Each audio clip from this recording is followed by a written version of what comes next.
Most of all, they were affordable to the working poor of New Orleans' Third Ward. These stories fascinated me as a little girl and fascinate me even more so now as a seeker and a scholar interested in Black women's ways of knowing. So I want to take some time out this afternoon to discuss conjure in the context of maternal inheritance, the traditions we learn from our mothers and grandmothers that are often undervalued if they even become known. But I see the value, so many of us do. And I use my work on conjure and the women who kept the practice alive as a recovery project to find and celebrate that which has only been temporarily lost. The more I learn about my great-grandmother, the more I come to understand the conjure and root working tradition to be vital knowledge of our times. I will go into a deeper conversation defining conjure, but I want to quickly define it as a religious practice grounded in ancestor veneration and those beliefs brought over from West and West Central Africa by enslaved Africans. Conjure looks different across America due to the hyper-specific nature of the different regions of the South. The Great Migration, in which Southern Black folks left the Jim Crow South in the early part of the 20th century to move west to California, as well as north to Chicago, Detroit, and New York. Rootwork, the herbal knowledge of healing and harm based in West African knowledge systems, is a crucial practice of conjure. Oh, wait, did I do? Okay. There is excellent scholarship written on the realm of conjure and hoodoo, and my project builds upon these established articulations and interrogations outlined by famed conjure scholars. Theophilus H. Smith uses a constellation of definitions to give a fuller picture of the concept of conjure and its significance. Smith defines conjure as a magical means of transforming reality, which grounds his insistence that the system of conjure circumscribes Black people's ritual, figural, and therapeutic transformations of culture. Ultimately, Smith construes his declaration of conjure as a pharmacopic healing or harming practice and features a performative use of speech and ritually patterned or imitative behaviors. Yvonne P. Chereau also highlights the double-pronged realities of conjuration in her own definition of conjure as a magical tradition in which spiritual power is invoked for various purposes, such as healing, protection, and defense. It is necessary to note the two-handed nature of conjure. Now, folks often refer to two-handed as the right hand being good or white light and the left hand being bad or evil, but I don't define left-handed as bad or evil. We are people at war, particularly spiritual war, and your left hand is composed of the weapons in your arsenal. In Mojo Working, the old African-American hoodoo system, Katrina Hazard Donald goes to great lengths to articulate a specific, almost taxonomic definition of hoodoo in what she terms the African religion complex. Hazard Donald outlines 8 elements of what will become the hoodoo religion, which would later, to use the terminology of scholar Alexis Wells Ogogome, atomize into the conjure practice. Counterclockwise sacred circle dancing, spirit possession, the principle of sacrifice, ritual water immersion, divination, ancestor reverence, belief in the spiritual cause of malady, and herbal and naturopathic medicine. Hazard Donald describes conjure as the aftermath of the religion of hoodoo, she describes it as a much more individualistic practice that still retained much of its framework. Conjure required no worship service, no formalized doctrine, and could be embodied in a single individual, the conjurer. Other elements, because of their functionality, would be sustained independently and later become an integral part of conjure hoodoo practice. Hazard Donald's establishment of hoodoo as a religion and conjure as its inheritor is an important intervention that proves invaluable as I shift a discussion of the relationship between conjure and the Black church. I argue that conjure, being understood as a religious practice of the individual, is a limiting concept. Yes, the conjurer was an individual, but they were necessary and integral to the Black community. both antebellum as well as post-emancipation.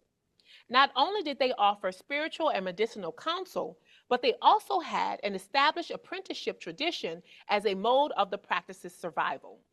Yet Shiro purports the individualism of Conjure's use.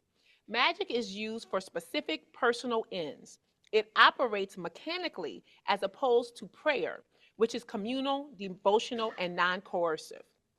Here, I believe both Hazardano and Shiro mistake the pragmatism of Conjure, its visceral immediacy, for a problematic individualism, as its African spiritual progenitors emphasized the wellness of the community as well as that of the individual. Shiro herself speaks to the murkiness of these divisions, declaring, quote, the boundaries of religion versus conjure can be difficult to locate. We see this tension in the introduction of the two religious traditions in Sinners, Christianity and conjure. At the outset, we see Sammy enter the church house just after the final battle with Remick. His clothes are torn, his face is slashed, and he clutches the remnants of the guitar that saved his life to him like a talisman. We see Sammy's father, Pastor Jedediah, preaching the word of the Lord. There is a small congregation gathered there that includes his family, but visually, he is placed above them, separated from the community he oversees. The mise-en-scène reinforces his stature as we encounter him surrounded by children, highlighting his greater size and thereby Christian standing. There has been so much discussion highlighting the commonalities between Remick and Jedediah, but I am most interested in the differences presented between these two religious traditions. The introduction of Jedediah can be juxtaposed against the introduction of Annie. We encounter her in her home, a home ensconced in nature, surrounded by trees as opposed to the stark whitewashed harshness of the church's treated wood. Annie's home also includes her storefront of religious items and herbs for her root work, again rooting her in the natural. Her place of religious practice is the same place where she lays her head and where she has buried her child. Conjure is a part of her everyday life. She lives and breathes it. It does not exist in a church further down the road. Simultaneously, it first appears as if Annie is alone in her cabin when Smoke arrives. She is not presented with a congregation, lording over her subjects and surrounded by children singing hymns. Instead, she is come in conversation with the children in her shop. She dotes on the children, and her voice is soothing, as this is how she loves the community of which she is a part. She jokes with the young girls, lovingly admonishing them not to sell the High John Conqueror route on the way home. Annie feeds the community through her knowledge, healing, and food while making it clear it is her chosen home. She trades in the plantation money. She has buried her child there and proudly declares to Smoke, I ain't going nowhere else. Annie is enmeshed in community as Sammy's father denies his own son the comfort of community, as seen through him denying Sammy his mother, Ruthie, the ability to comfort her son. He calls her name from on high, providing the Christian Father God as the only path of comfort available to him. The generative, loving, and feminine energy of his mother is so quickly denied. Jedediah, in his Christian zeal, offers a solution as isolating and overwhelming as Remick. Shiro steadily pokes holes into the boundaries constructed between magic, or conjure, and religion, the Black church, believing its antagonistic relationship stems from a false dichotomy. Although magic is generally characterized as the antithesis of religion, it seems just as often to reflect the latter, to be its mirror image. When we see from different perspectives, the division sometimes breaks down, revealing the arbitrary nature of the categories. Scholar Michael Gomez insists that the Black church became bifurcated at its inception in the early 19th century, when northern, urban, and sometimes free Black populations looking down upon those southern, rural, and enslaved practitioners of Christianity with heavy remnants of Africanized practices. He specifically discusses the ring shout. Quote, not all Blacks, however, approved of the shout, For the elite, the ritual was a vivid and unmistakable reminder of their African heritage, an origin they earnestly sought to forget. Elite Black Christians who encountered Conjure in Black worship vowed to expunge the practices. These cultural reformers hoped that the rights and revels of the slave, um, these wait, sorry, yeah, wait, where am I? These cultural reformers hoped that the rights and revels of the slave past would give way to more proper expressions of religious faith. Yet Shiro believed this disdain to be simplistic and short-sighted when centering the worship practices of Black folks, insisting that most interpreters set Christian and non-Christian traditions against each other, with little regard for the range of relationships that might exist between them. Ultimately, Shiro demonstrates that Conjure and the Black church are inextricably linked and must be assessed within relationship to each other. The simultaneous emergence of African-based supernaturalism, later identified as Conjure and Hoodoo, and Black Americans' embrace of Christianity resulted in the reinforcement of magic and religion as convergent phenomena. The unease that exists between Conjure and the Black church is unnecessary and works at cross purposes towards Black folks, and especially Black women, bringing forth and acknowledging the breadth of their spirituality. Conjure exists within the Black church because it existed before the Black church. Gomez divines that although the vast majority of the slave population remained unconverted to Christianity throughout the colonial period, some changes begin to occur around 1740. Shiro blames this lag in the conversion attempts on the stubborn suspicions of enslavers.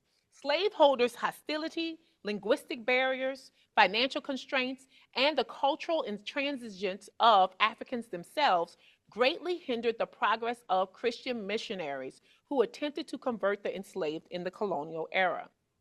Thus, the majority of slaves, however, remained only minimally touched by Christianity by the second decade of the 19th century. Before then, we were practicing Conjure. Okay? It is necessary to note that the early adopters of the faith tended to be the elite of free and enslaved Blacks. The slaves who had most opportunity to become church members were household servants, slave artisans, and urban slaves. Slaves in remote rural areas had less opportunity to attend church. This aforementioned bifurcation in the infancy of the Black church will prove a key thorn in Africaneity's birth of the Southern Black Christianity. It is only after the turn of the 19th century did any widespread self-perpetuating evangelical activity take place among Black slaves. Following the onset of the Great Awakenings, the first Black churches were founded in the late 1700s. And by the time of the Great Revival of 1801, Christianity was established within most African American communities. Gomez pushes the dates of Christianity's entrenchment into the Black community even further, insisting that the second period from 1790 to 1830 was critical for the development of the Black church, for it was during these 4 decades that the groundwork was laid for a class-based divergence amongst Black churchgoers. Gomez's most crucial revelation is that Black folks often converted to Christianity in their own time and largely on their own terms. And this is why I push against the idea of where later Black folks are saying that Christianity is the white man's religion. I think that it overlooks the agency and the intelligence of our ancestors. They're not going to take anything from white people that they don't change and make their very own, right? I think it's disrespectful. It is established religious dogma that the Black church contains a multitude of African religious traditions and practices. Hazard Donald describes a quote-unquote death of the hoodoo religion that allowed it to seep into Black Christian practice. Quote, like the system of signs, certain other elements of the hoodoo religion would yoke themselves to and be sustained within Africanized plantation Christianity. Yet scholars such as Gomez flip the terms of their interdependence as he argues that those believing that African religions seeped into Christian practice are putting the cart before the horse. The reality of significant Black agency in the adoption of Christianity forced the religion to submit to already established African religions, beliefs, and practices. Quote, it is the Christian faith that was necessarily grafted onto the tree of African tradition. Gomez's findings reiterate Cherot's call for a recognition of the range of relationships that exist between Conjure and the Black church. Even as Gomez notes that the ease in which one, Africanized practice, is privileged above the other, Christianity, quote, Blacks were allowed to respond to the preaching of the gospel in a fashion that was entirely consistent with their roots in indigenous African religions. They sang, they swayed, but more importantly, they danced and went into trance. The impetus to become Christian lay with Black folks themselves, for it was the Africanization of the Christian faith, not its imposition by external forces, that accounts for its success in the African American community, right? We must pay attention to Black folks' agency here.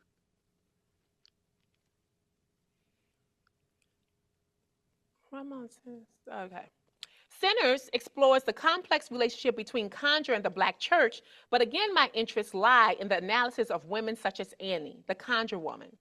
First, a bit more about her, the Conjure woman. The Conjure woman was a figure of power in the antebellum South. Scholars such as Shaw Lafette, Alexis Wells Ogogame, and writers such as Charles Chestnut speak highly of her exploits. She was often a healer and or midwife due to her expertise in herbs and medical knowledge. Simultaneously, she was a religious leader, responsible for transmission and knowledge of ancestral veneration and spiritual diagnoses and remedies for her followers, who were oftentimes also Christian.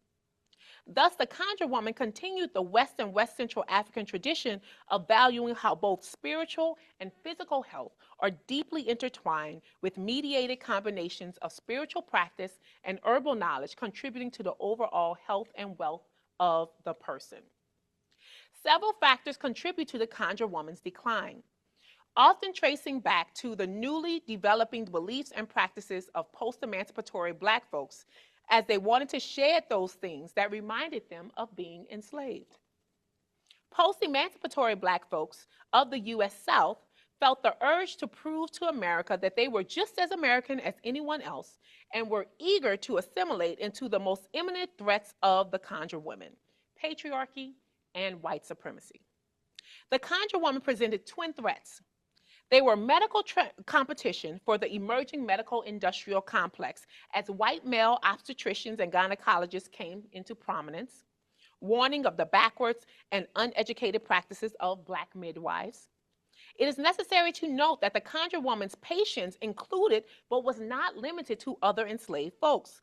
Conjure women also had white and or money clients who they also treated. Those enslaved women were often rented out for their services by their enslavers and could sometimes make a bit of money or barter on the side. Simultaneously, she presented as spiritual competition to the Black church, a then solidifying force that would become the bedrock of the fight for Black civil rights. Most conjuremen that existed easily transitioned into the role of the Black preacher, a position of influence and mobility for Black men. But the patriarchy of the Black church possessed no such place of easy transition for Black women. The most powerful roles a Conjure woman could aspire to were the first lady, the wife of the pastor, or a deaconess, both highly diminished roles with few options for true spiritual leadership. The Conjure woman was therefore squeezed out of the equation through a vicious act of epistemic violence. Black feminist philosopher Christy Dodson articulates the twin concepts of epistemic exclusion and epistemic oppression concerning Black women as a result of epistemic violence. Epistemic violence stems from the erasure of the ways of knowing due to the assessment that the possessors of that knowledge are considered inferior or unworthy of interest. Dotson argues that this violence results in an epistemic silencing or, quote, testimonial quieting in which the stories and self-articulations of those thought inferior are dismissed, ignored, and are purposely misunderstood. It is a systematic undervaluing of Black women as knowers. The Black Southern conjure woman, upon which I focus this work, lack credibility and are therefore subjected to an active practice of unknowing.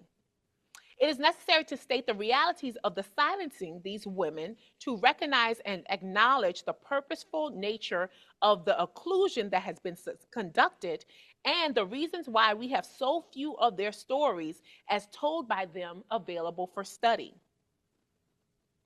Everyone ignored them. Dotson recognizes this erasure as characteristic of epistemic oppression or the persistent and unwarranted infringement on the ability to utilize shared epistemic resources that hinder one's contributions to knowledge production. Dotson qualifies her concept by defining epistemic exclusion as an unwarranted infringement on the epistemic agency of knowers.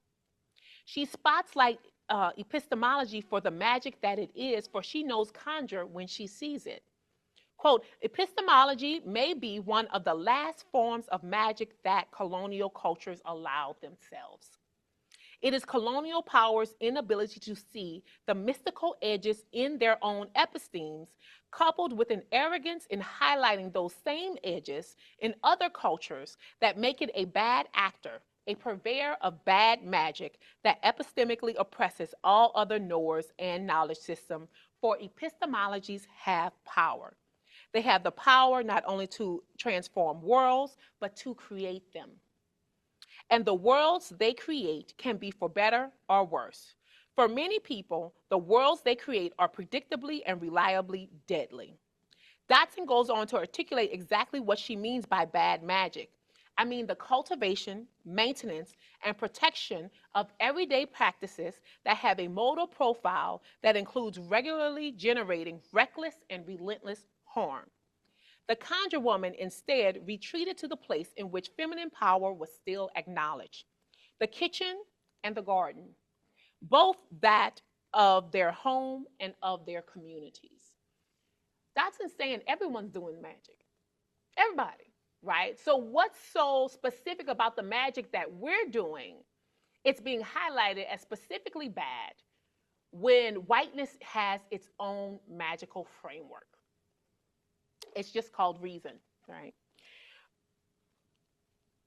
Annie is a construct of one of the most detailed and complex conjure women in popular film today. Other films, such as Julie Dash's Daughters of the Dust, have explored the conjure woman outside of the horror context. But the conjure woman has a long history in horror films when you properly define her as a Black woman spiritual leader of traditional African religious practices. She is often confused and mixed with her Caribbean counterparts, the voodoo woman or mambo, the obia woman, the santera, or even a good old-fashioned Black witch. In fact, Stack names her as a witch, not a conjure woman in the film. He says, Smoke, what that witch out there talking about? You gonna let her get in between us again?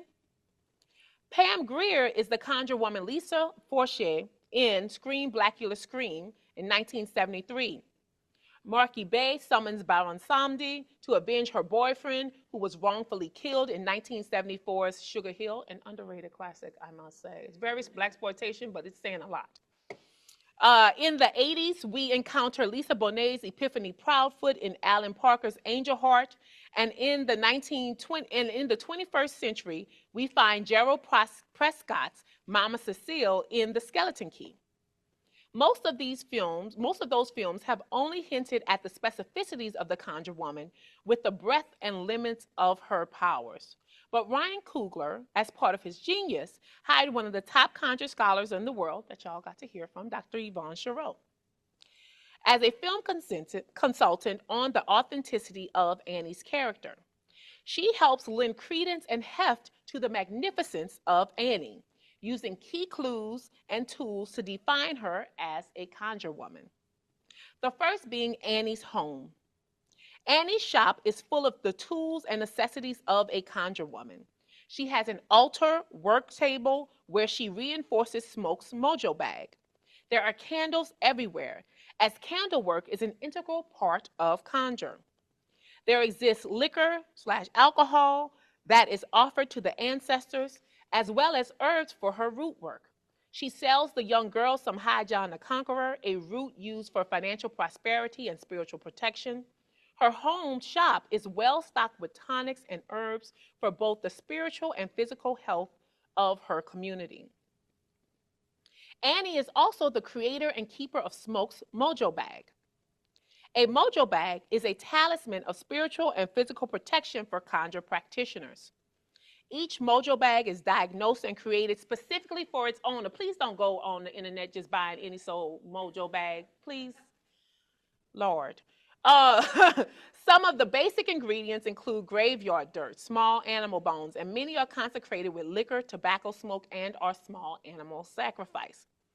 More contemporary ones contain crystals, etc., but please remember that conjure/hoodoo is a religious practice of Black Southerners who were rich in many ways, but money was not one of them. You ain't got to go put all this crazy stuff in because nobody could afford that. So what's its power? It is powerful. It is a powerful yet humble religious practice. A mojo bag is a living thing, so it must be fed and prayed to for reinforcement. We see this when Annie takes Smoke's bag and re-imbues it with the power of the ancestors. I posit that one of the main ancestors empowering it with protection is their very own child. Annie prays, soil of my soul, soil of my soil, bone of my bone, blood of my blood, I bless you. I am quite sure of whose graveyard dirt can be found in that mojo bag. Annie is a fount of supernatural knowledge. She is the first to suspect that something supernatural is amiss in the juke joint. After dismissing Remick and company from the club door, she proclaims, "They gave me the willies." As Stack lies dead in Smoke's arms and Smoke begs for her to use her powers to save his brother, Annie's mind is assessing the situation. She begins to pull apart the mechanics of what happened. She said we.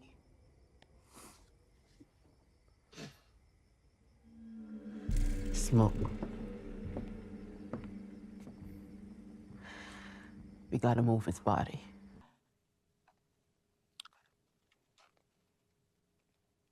Okay, hold on, let me get back to it. Okay. When confronting Cornbread, she is unafraid to call him out. Just walk your big ass up in here without an invite, huh? Go ahead. Admit to it. Admit to what? That you dead. That one of them white folks out there killed you and you a hate now.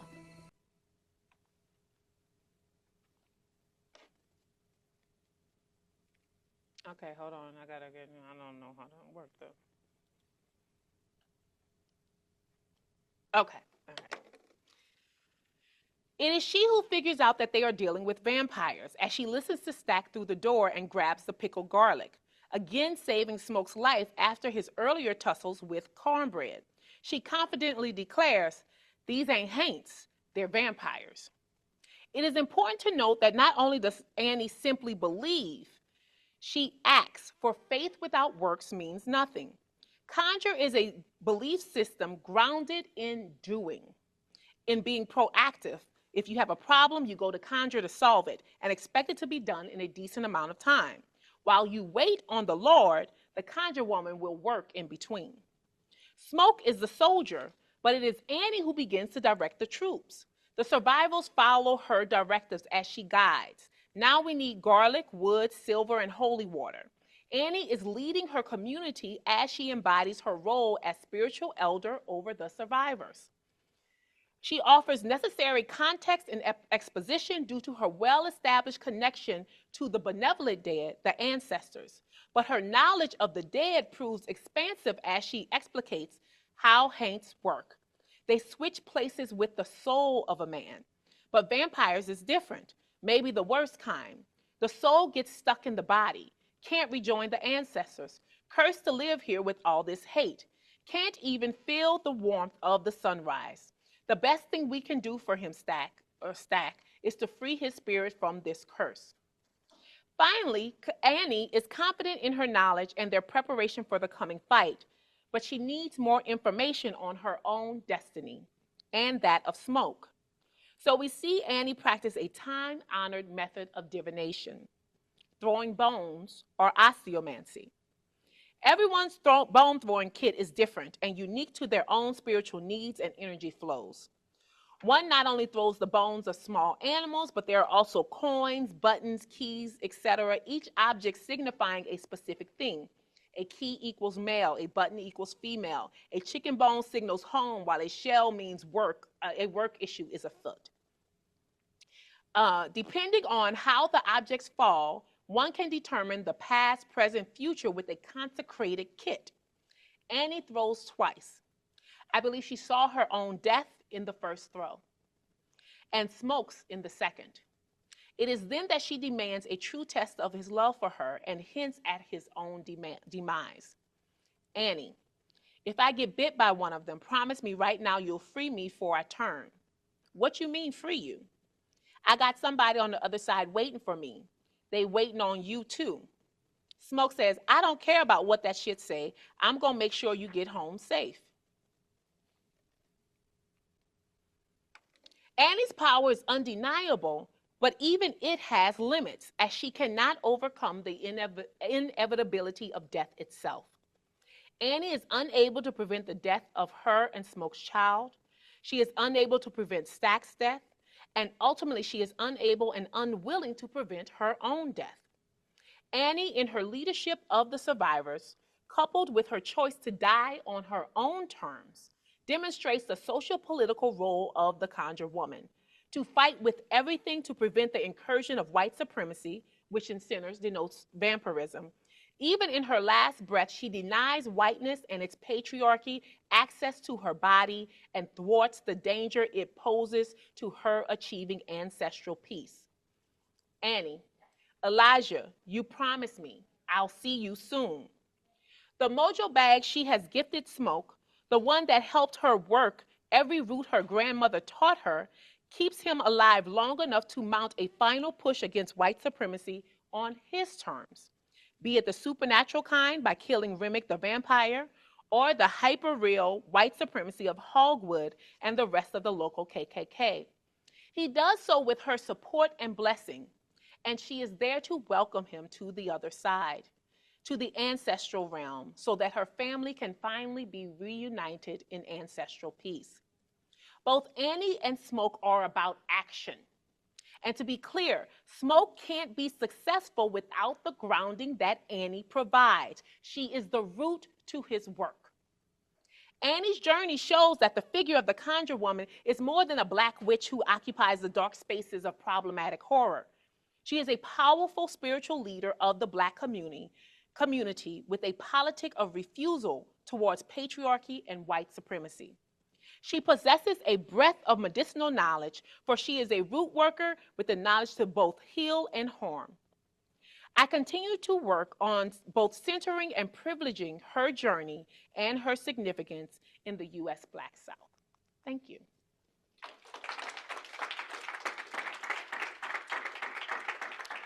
Oh, also, some former grad students of mine who are now professors themselves, Dr. Nicole Huff and Dr. Deanna Daniels, are doing the Sinners Reader, and it will be coming out. It's composed of essays of other critics and scholars analyzing Sinners as a whole. And there are so many things to explore. Please continue to explore them.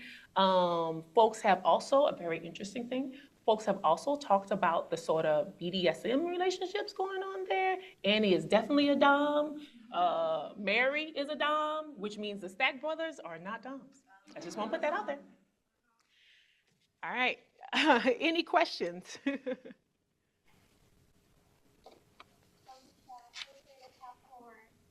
Any questions out to Dr. Hill? Okay, I won't be shy. Okay, no problem. I thoroughly enjoyed your reading and your perspective of Annie's character in Sinners because you pointed out some very key things that I hadn't considered, which was the disruption of conjuring relationships in the Black community, especially in the South, between Black men and Black women due to patriarchy. Mm-hmm. Mojo bags and throwing bones and how in gameplay or even the way that we have contemporarily disguised this in like forms of like craps. I think about the way Black men, roll dice and play craps in our neighborhoods. But also that being kind of a performance of conjuring in a way that might be diluted because of the systems and all this. Lastly, No. it was a lot. Thank you. Action. A work without faith is dead, and to me, God is love. So the act of conjuring is love, especially when you connect Black men and Black women. So I was wondering if you could speak to the pleasure of conjuring for a character or women like Annie, and how the relationship with patriarchal Christian men, and how it challenges the very nature of our Africanized spirit in community. I was wondering if you could speak to that. I mean, I think that gender is very important here. I also think that the ways in which the Black church has embraced patriarchy has become severely detrimental to our movement and growth as people. And to say, like, half your knowledge stores you willfully ignored. So you cripple yourself through patriarchy. You cripple yourself, the community, everyone. And to, determine that someone is unworthy, what someone knows is unworthy because that person is unworthy, shows just the number that white supremacy works. I will also say that osteomancy is also practiced by white magic. It's not an only Black folk thing. A lot of some of the white folks listening and whatever, there's a lot going on with mountain magic in the Appalachian Mountains. There's so much interesting stuff going down. It's not my place to do it. And always when a lot of my white students are like, can I do African? You can do African stuff, but your people doing interesting shit. Like, explore that because that's power too, that's based on the class relations. So, and also we have to talk about in some of these communities, it's not that European magic traditions had, that Black folks were taking you, but these people were living next door to each other, right, in the South. So I'm seeing you seeing me doing this stuff and whatever. Are there problematic power relations? Yes. But there are also some areas in which there were exchange. So we have to have more complex conversations around what's going on with that, as well as the power implications of that. So Black folks were in conversation with white folks, but were also in more conversation with indigenous folks, right? Because we came over here, we didn't know how, we knew that herbs worked, but it was indigenous folks that taught us this herb works for this and whatever, and we could transpose our systems of root work onto that, right? So these systems were existing and they are very Black, but being very Black doesn't mean you don't learn from others, right? And that there is an exchange. You're welcome. Yeah. Can you speak to queerness and transness thanks to especially in the resistance towards patriarchy? Yeah, this Conjure was a way for queer and trans folks to make money and be a part of belief systems and not have to operate or be denigrated by the Black church. So queer and trans folks also worked in conjunction with, Black women across the sexuality spectrum, but it gave us a place of power where you can make money and not have to depend on the church, right? It allowed you to eat, right? Because you were pushed out if you didn't want to play the Black church game. Yeah, so again, magic, and even today, Africanized religions remain as a source and a place of power for queer folks.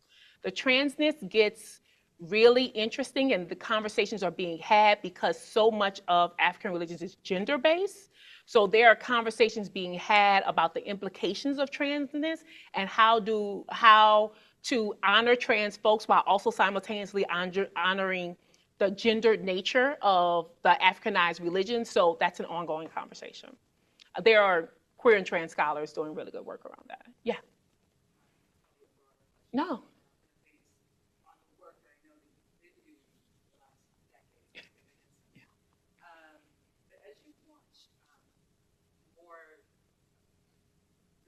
Mm-hmm. And representations of our ancestral traditions.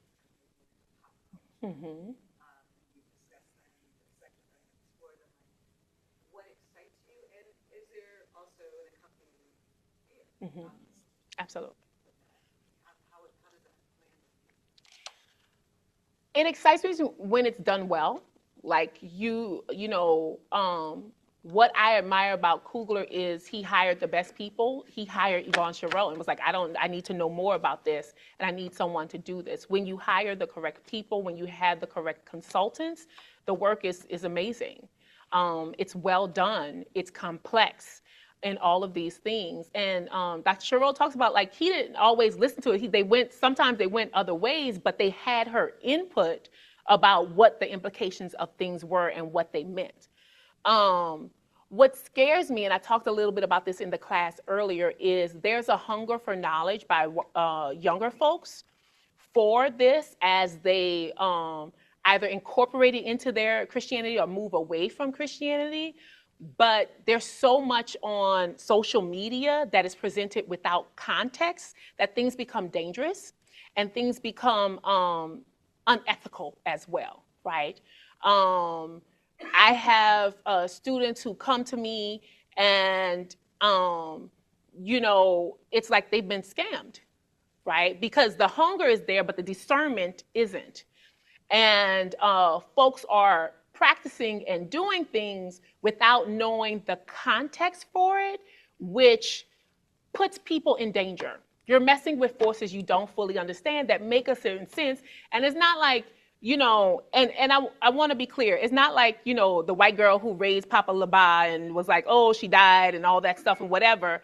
Although that could happen, but it's more of it brings chaos energy into your life because it's not grounded, right? These are things that are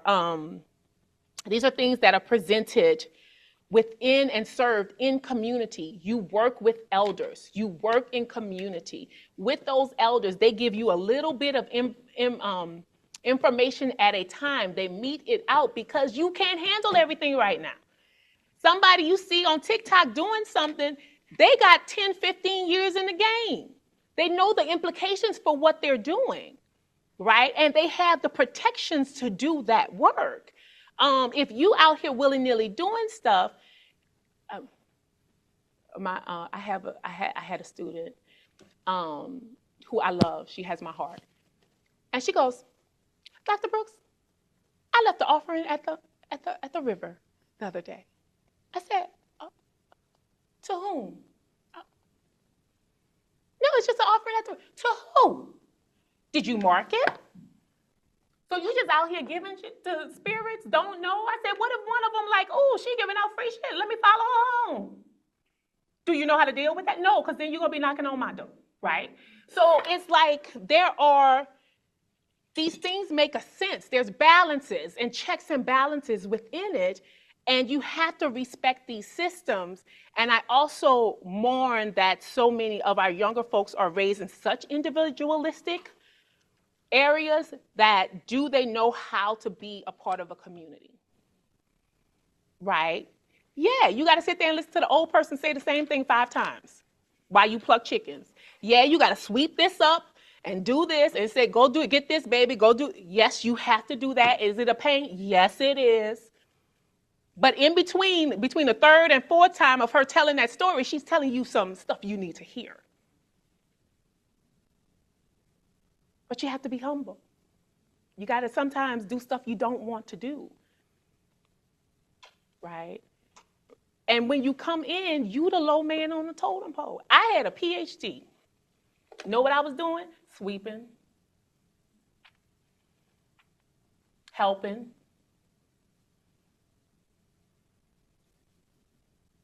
What you got to do.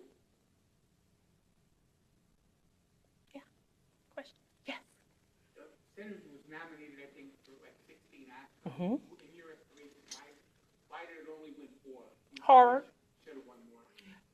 1, blackness, but also horror. Hollywood doesn't, horror makes Hollywood so much money, Hollywood fails to respect it. It's just like the publishing industry. In the publishing industry, you know the best-selling genre of books, romance. Romance novel pays for everybody's big old checks that they get for signing bonus for writing their memoir. That's all paid for by women reading romance novels. Folks don't like to acknowledge the power of these sort of quote-unquote ghettoized genres, even though they make nothing but money. When Hollywood gets poor, starts putting out horror movies. They're cheap, easy to make, and make a lot of money. Yeah. I wanted to ask about, you mentioned there were 2 different periods when there wasn't a church in the 18th century, and then the next 2 periods. The second one, I think, was what, 1790 to 1840? And I was wondering if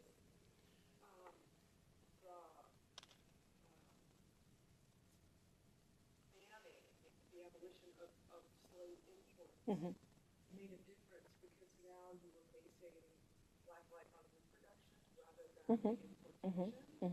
And so that African sensibility coming in is not the same. I think it was several things. One, and this is Gomez's work in Our Country Marks. It's a fascinating piece of scholarly work. And so I think it's several things. One, the Great Awakenings that were happening, and the focus was on converting everyone. But you also had, and I don't think folks know this, white folks have always known the revolutionary nature of Christianity. That's why there was a slave Bible. People are like, oh, they only read certain. There was a literal slave Bible with all the revolutionary stuff taken out of it. That was taught from. Right. So it was mediated, right? And that's where, as Black folks began to practice their own version of Christianity and recognize and highlight those revolutionary and subversive parts and incorporate the Africaneity within it and those sorts of things. But yeah, that was at the point of just converting everyone. It's an evangelical wave. We're experiencing one now. Isn't it fun?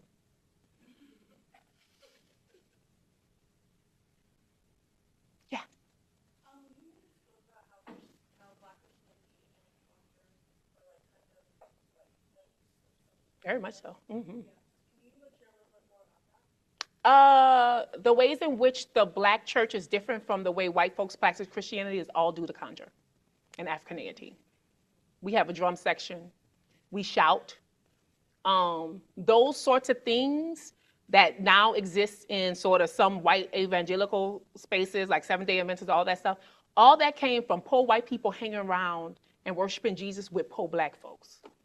They took that part, right? So now you see like the white people shouting and everything, all that's not naturally, well, we go into European trends. Let me not go there.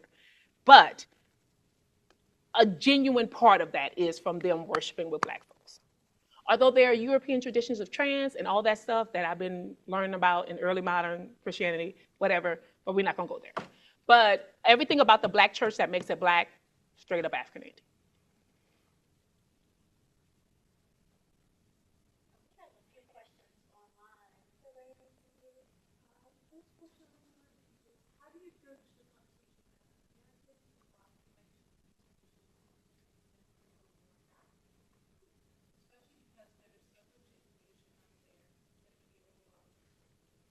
Yeah, I think it's very overwhelming. I think their social media makes a very hazy line between open and closed practices.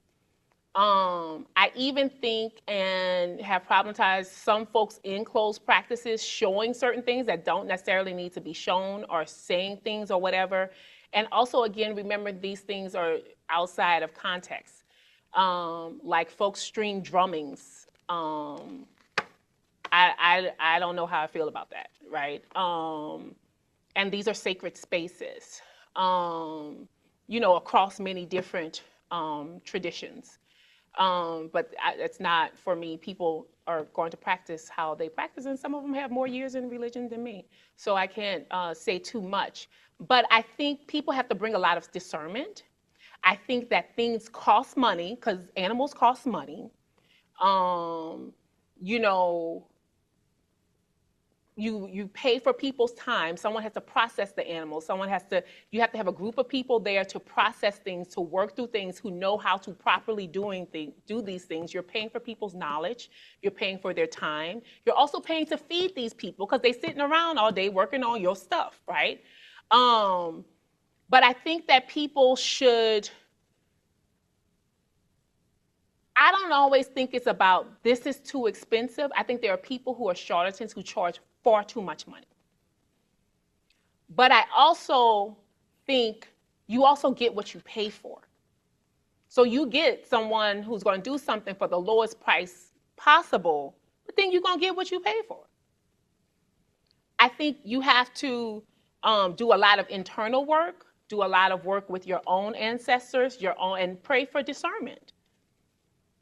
I think sometimes people are so eager to do something and participate in something, they're not always asking the valid questions of, is this for me? Is this a practice I'm supposed to be in? Is this really what I want to do? Or is it just because everybody else is doing it? And should I just be a simple Christian? Because sometimes that's just your blessing, right? I think stuff gets popular, people get into things and whatever. And I always say the test of practicing these sorts of religions is when the first time it tells you something you don't want to hear. And that's going to happen. Yeah. Thank you for a fantastic talk. Oh, thank you. Yes. And so you use this term epistemic exclusion, and certainly you talk about the sources of that is historical, and your work is crucial to pushing against contemporary epistemic exclusions. And so my question would be, given that at least some of your work, there's a way in which what you're presenting to us is presented in the context of the academy. What advice do you give to young scholars who are deeply interested in what you're talking about and interested in doing this work within the academy? What advice do you give them as they encounter these epistemic exclusions today in the academy, examining this kind of work? Yeah. I think folks have to determine the complexities of where they want to make their stand and where they can compromise. I said, I'm now a full professor, so I've made my bones. So I can cite a dream. I can cite a reading, right? I think, I hope that some of us who've been doing this work, I hope to be considered an inheritor of Chero's tradition. Katrina Hazardano, they broke open doors for me. I hope that I have begun to break open doors for folks coming up behind me, that they're able to have more expansive nature of what the Academy values as knowledge.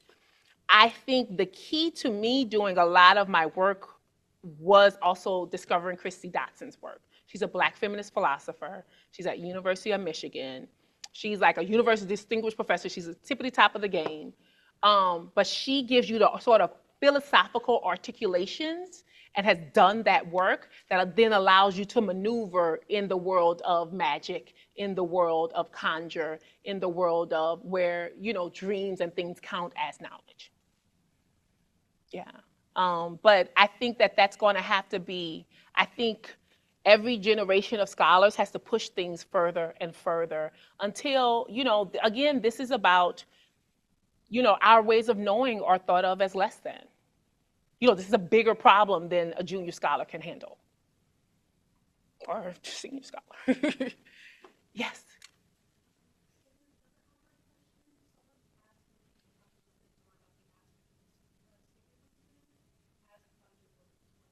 The aspects of what? The singer. Oh, Pauline. Oh. I mean, I have some thoughts about that, but I think there are people who are doing better work on Pauline than me. I think that when she sings her song, there's some, you know, spirit catching going on there, that there are some elements I see as her being written, spiritually written in that. I remember when it first came out, before the movie came out, where they were just showing the trailer for it, and that part where she's like crawling and growling or whatever. I was like, is she gonna be a vampire? Is she turning into a vampire on the stage? You know, but I think Pauline's a fascinating character. I think someone should totally do something with her. Yeah. Yeah.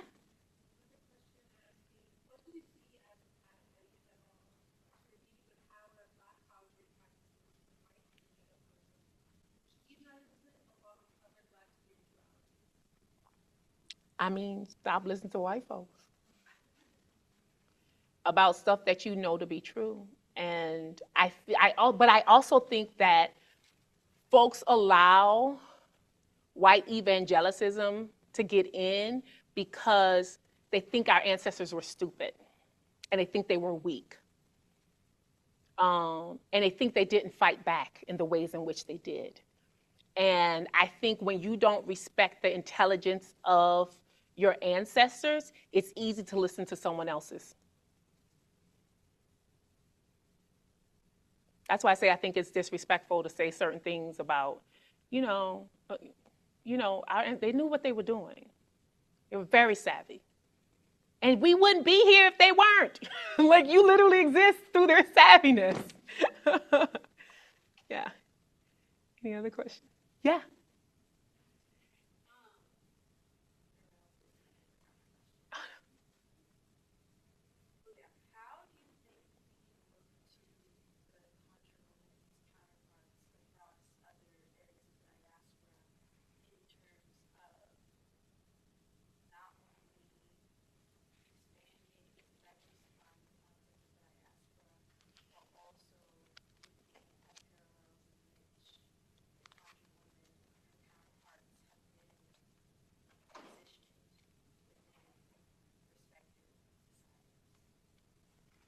I think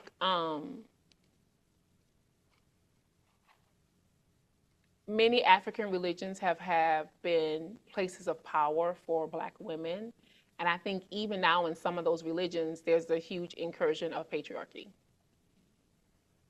And again, I mean, it's not just the Black church, the Black Christian church that has succumbed to patriarchy and is crippling itself and its knowledge base. So, people gon' people, period. So, and men gon' men. So, if they're, and this is, unfortunately, some people are attracted to these traditions only because of the power they bring. And I also sometimes think that the Black church gets castigated in certain ways that other religions do not. Sometimes justifiably, but sometimes it's like, I practice an African religion. It's just as patriarchal. Right? I ran into a Babalawo and I was having like twitches from my Black preaching day. Like, I was like, I don't like him. Right? It's religion and power, and it attracts a certain energy, no matter its flavor. You're welcome. Yeah. Hi, I'm Allie. I'm from New Orleans. Oh, hey, where you from? Where you went to high school? My mom, I went to school at Dominican, very Dominican. Oh, yeah, I went to Franklin. Yeah, my niece is there. And I'm actually originally from Algiers, in the city. You from across the river? Okay, not only for a couple of years. So I wanted to ask because I've seen a lot of like videos regarding like Mardi Gras and Indian musicians. You mentioned earlier how like a lot of conjure practices are directly influenced by our like indigenous counterparts. And I was curious like what aspects of that kind of like dissemination of information has like influenced like the conjure practices that you learned from your grandmother. We are talking about that now because my baby sister, she is the queen of she mass. Yeah, I got pictures. Oh, I'm sorry. Well, if you want to see pictures and stuff like that. And I was talking with Dr. Royster about how a lot of things that are very hyper specific to New Orleans are being shown to other people and they don't understand the context in which they're being shown. I was talking about the masking blackface tradition of Zulu, talking about the Mardi Gras Indians, and that being a direct result of New Orleans Black folks feeling beholden to the indigenous folks that helped us escape, right? They showed us how to live in a swamp. They showed all these things. So this is like an ode and an homage to them.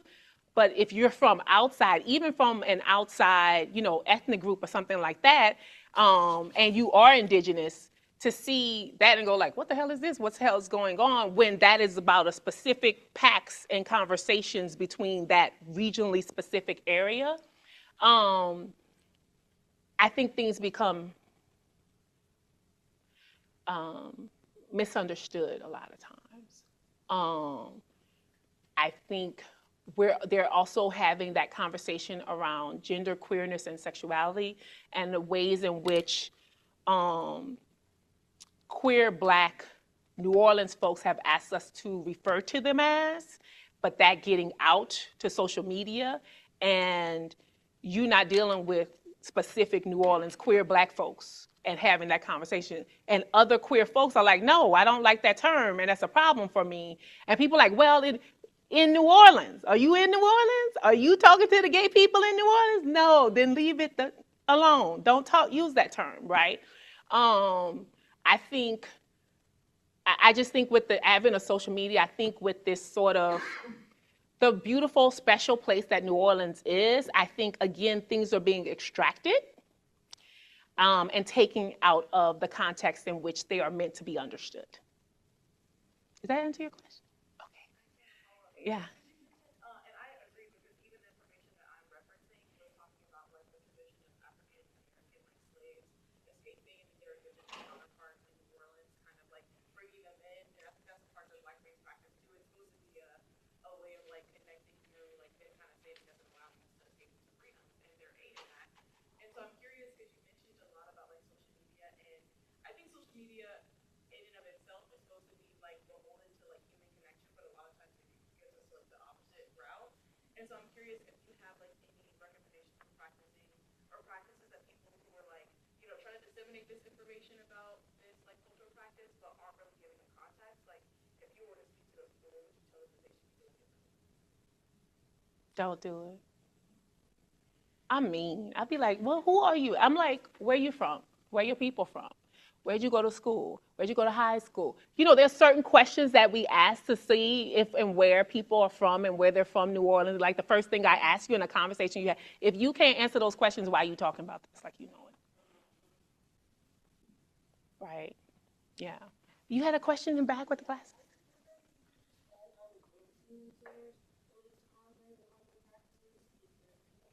The dance scene. Oh, with the I lied to you. That's the presence of the ancestors. That's ancestral veneration. That's the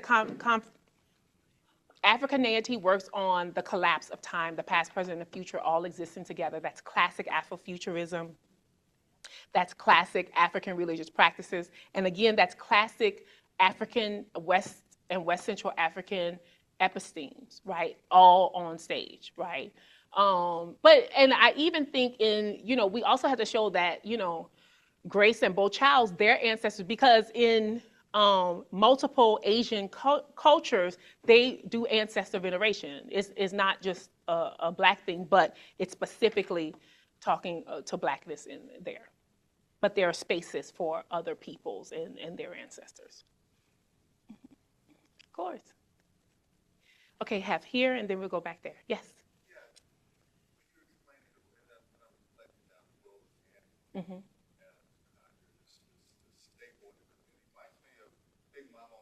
Absolutely. Right? You know, it's the one who sees everything, knows everybody, but it's something also very mysterious about it.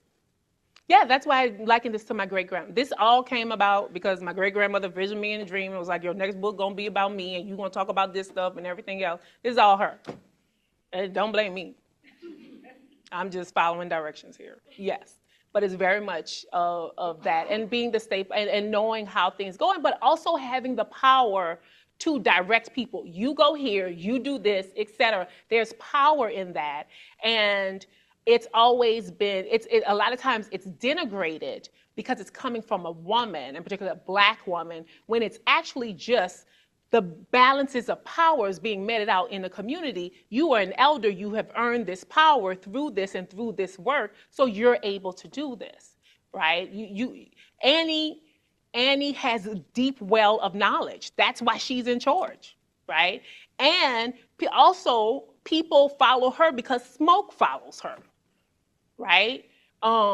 When Pauline wouldn't take the garlic, and that Annie told everybody to take, when she wouldn't take the garlic, Smoke pulled the gun, right? But he's like, you gonna follow Annie or you gonna die, right? And I think that the push and pull of their relationship is really interesting, particularly with him being a more secular man, with him being a violent man, with him being a criminal, and her being grounded in the spiritual and all these things.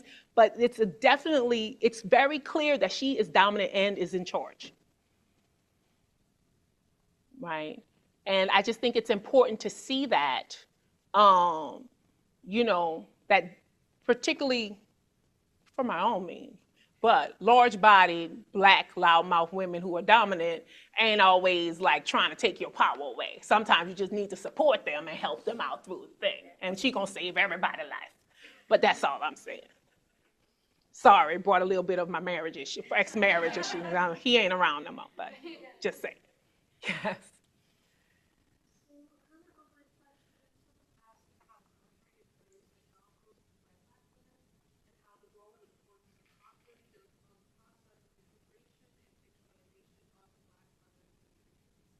And what's the last part?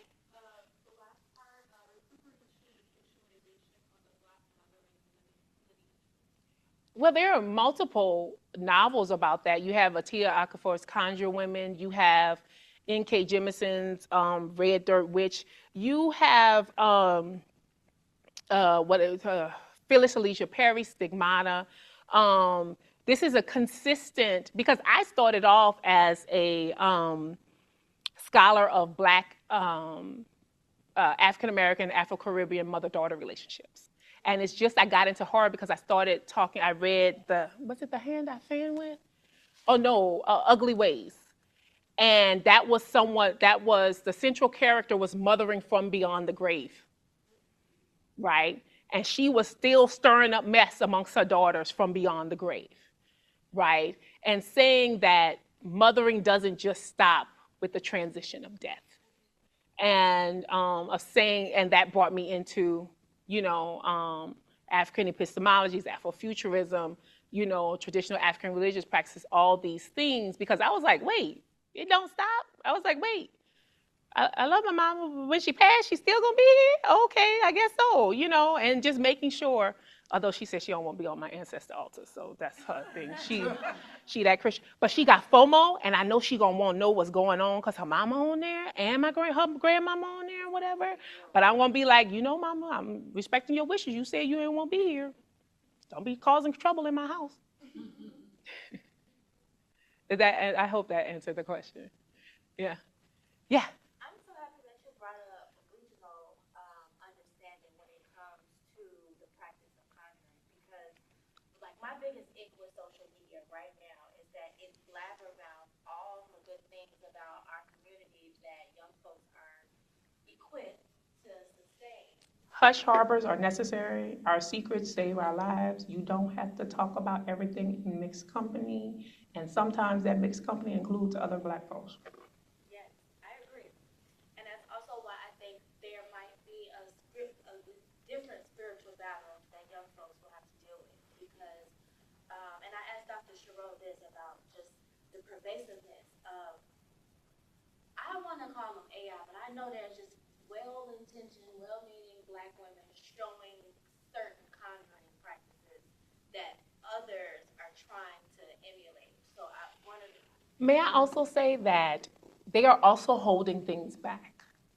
So folks are going out and following their recipes without having the full recipe because they've been taught by their elders not to say everything. So they're saying just enough so they could get a large following and make it, but it ain't giving you no power. It's causing, when you aren't spiritually balanced in any sort of way, you're bringing in chaos energy and chaos energy that sometimes you can't handle and don't have the facility to handle. Again, it's not that Papa LaBa gonna come and kill you. No, it's that stuff in your life just gonna start going left because you just invited spiritual energy that you don't have the facility for. Why am I getting evicted? Why is this happening? Why am I fighting with my girlfriend all the time? My question was about that power, because we're in such a different world now where conjuring also has to evolve. People who knew it before have passed it on and evolved it in a way that the practitioners aren't allowing others to know. So like I think about the way people don't know where they're from. Like there's a lot of migration happening in our community, because I think about Chicago, they're closing schools and people have to move and they're closing housing projects. And people don't have a placenta land, they don't have a connect to actually build these, or the powers within, but like build the power. You need the community, and those things are purposeful. Yeah. So my question is there a beginner's introduction to young scholars who want to know more within this practice without turning to like the evilness of social media? Are you talking about scholars or are you talking about practitioners?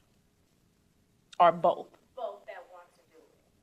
Because I'm hearing your story and I'm assuming you are like me, who practice this while also understanding from an academic perspective. So for the young scholars that are in the room that are jumping into it but might have had their start or introduction to social media, is there any guardrails you feel that they need? I think people should start off with doing strong ancestral work. And first thing I was told, there are no Orisha without ancestors. There are no Lord without ancestors. When you are solid in your ancestral work, you then have the discernment to not be scammed by somebody, because you're getting signs from the people. But, personally, I was 5 years in ancestry before I started to do anything else. That's just me sitting at my altar praying, reading from the Bible. But that's boring, and it's slow, and it takes time. And people don't want to do that. They want quick. And quick gets you where it gets you. I agree. I just think maybe Yeah. asking my mom, what was your mom like? What was her mom like? You have to do When the was their birthday? very boring block building work of getting to know you and getting to know your family tree. The first thing you could do is fill out your family tree. Who's who? So when and if they come to you in dream, you know who you're talking to, and you're not talking to somebody random. But it's boring and slow. It's tedious work. It is tedious work. It's like a lifelong project that you gotta remember to come back to and remember. But if you do it quick, guess what? You're gonna have to go back and do it again anyway. So, yeah. Yeah. Okay. First, I thank you so much for this discussion and great listen to, but I'm curious, what do you say to like Black Christians who immediately dismiss like conjure practices or even like connecting with their ancestors as like demonic? Mm-hmm. So I feel like I hear that a lot within like Black Christian communities. So yeah, I'm just like curious to get. I mean, I just feel sorry for them. Like, okay, well, you know. And a lot of times I'm like, did you know what your auntie was doing? Like, but you know, but I also think that the issue with Black women being pushed out of power structures in the church made everything secretive. So you couldn't say and sit your niece down and say like, yo, this is what I'm doing, right? My nieces know because I write about it, right? But I think that some of the most powerful conjure women are in the church. Straight up. You know, my great grandmother, who I talk about, you were one of the founding families of our church. It's deeply ingrained in there. But there are also people who, my mom does not cotton to it. She's like, no. You know, she'd be like that other, she'd be like, don't pray for me. I don't know who you praying to. I'd be like, what the? But you know, she got shade. But, but I, you know, I think that people have trouble with complexity and multiplicity. And I go to church too. And I got Orisha in my house. I do both. I also think that things are expanding more, particularly for women and queer folks, as although there's the individualism, but also as more people have their own homes. Right? If I couldn't have what I have in my house, in my mother's house, if I was living with my mama. Now I have my own house. And I'll be like, okay, this is my house though. Right? And she loved my house. I'd be like, that's because I be working on it, but whatever. Yeah. That.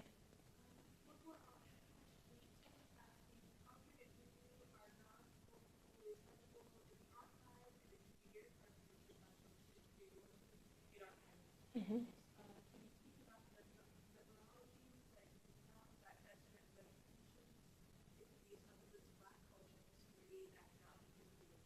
Mm-hmm. Yeah, I think there are multiple ways, but they aren't always considered academic knowledge, as the gentleman was speaking about before. Like, I cite dreams, I cite divination, I cite somebody was being written by their Congo spirit and gave me prophecy, and that's a citation to me, right? There are multiple ways in which to receive knowledge. It's just that the multiple ways have been eschewed and have been ignored. And I think there needs to be a reclamation of those ways. That's why I have an issue with people say everything was lost. It's not lost if your ancestor come down and, you know, gives prophecy and it'd be like, oh yeah, girl, this is what this is and this is what this is and whatever. But you have to establish that religious and ritualistic work and foundation for those things to happen. They're not going to tell you their secrets if you ain't doing your work, if you're not talking to them. So instead of leaving an offering at the river, just cook your grandmother's favorite meal and put it on your altar. I'll do a lot of work for you.